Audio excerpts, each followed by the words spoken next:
हमारी सोसाइटी में कई सवाल है और उनमें से एक मेन सवाल ये है कि आखिर क्यों भारत में जब लोगों का एनकाउंटर होता है यानी अपराधियों का जब एनकाउंटर होता है तब भारत के लोग खुश होते हैं। पिछले साल इन 2019 में जब 4 बलात्कारियों का एनकाउंटर हुआ था तब भी भारत में बहुत लोगों ने खुशी मनाई थी। और अब पीछे विकास दुबे का जब एनकाउंटर हुआ तब भी बहुत लोगों ने खुशी मनाई थी कि अच्छा हुआ कि एनकाउंटर हो गया। लेकिन क्यों हम एनकाउंटर पर खुश होते हैं? क्यों लोगों को किसी को मृत्यु दंड देने पर खुशी होती है? आज हम इन सवालों का जवाब ढूंढने का प्रयास करेंगे।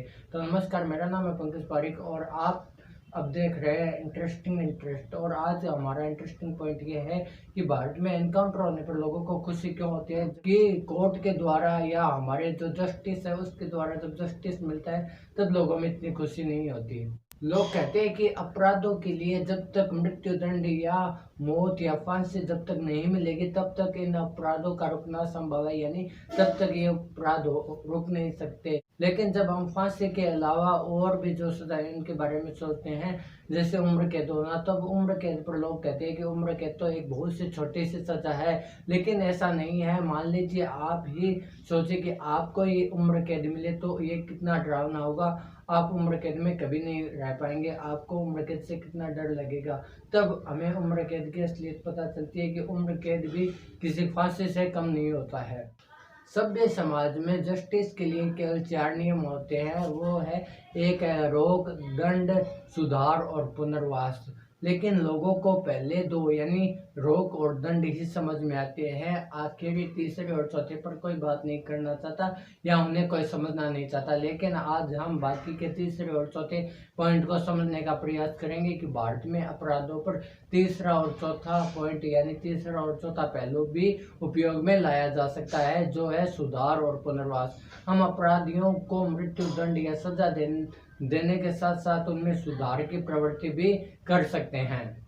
और अब हम इसे 3 उदाहरणों से समझने का प्रयास करेंगे। पहला उदाहरण है शाहिद आजमी नाम के एक वकील का, जिसे 1992 में मुंबई में हुए हिंदू मुस्लिम के फसाद के बाद झूठे आरोपों में फंसा दिया गया था। लेकिन बाद में सबूतों के अभाव में उसे छोड़ दिया गया था। लेकिन कुछ सालों बाद टाडा के तहत उसे 7 साल की सजा दी गई, जिसे उसने तिहाड़ जेल में निकाला। वहां से छूटने के बाद उसने वकालत की पढ़ाई की तथा वकील बनकर उसने ऐसे लोगों के केस लड़े जो झूठे आरोपों में फंसाए गए थे तथा 17 लोगों को रिहा कराया।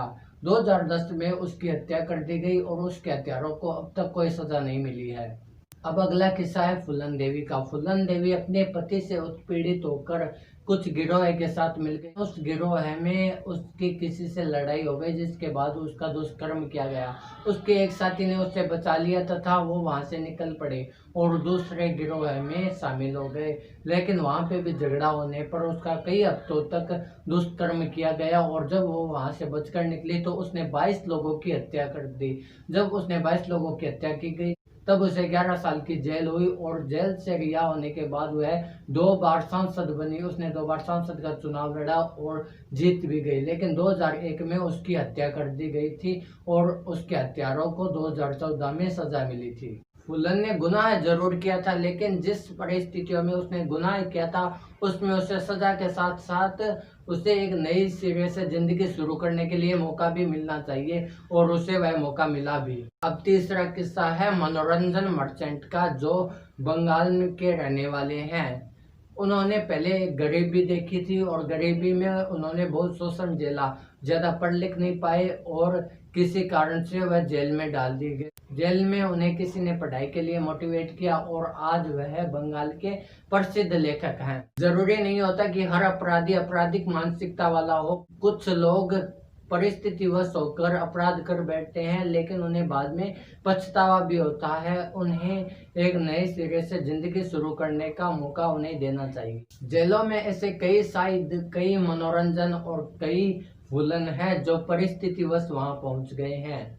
कहीं इसका कारण झूठा इल्जाम, कहीं बदला तो कहीं अपराधों के खिलाफ गैर कानूनी लड़ाई है। इनमें से कुछ लोग ऐसे हो सकते हैं जो समाज में अपना एक बड़ा योगदान दे सकते हैं, बशर्ते हम उन्हें सामाजिक स्तर पर एक दूसरा मौका दें, एक नया चांस दें, जिससे वह अपनी जिंदगी को वापस शुरू करें। तो ऐसी इंटरेस्टिंग वीडियो देखने के लिए आप हमारे चैनल को सब्सक्राइब कर लीजिए। वीडियो पसंद आई हो तो लाइक कीजिए, शेयर कीजिए, नीचे कमेंट कीजिए और आसपास स्वच्छता बनाए रखें। आप खुश रहिए।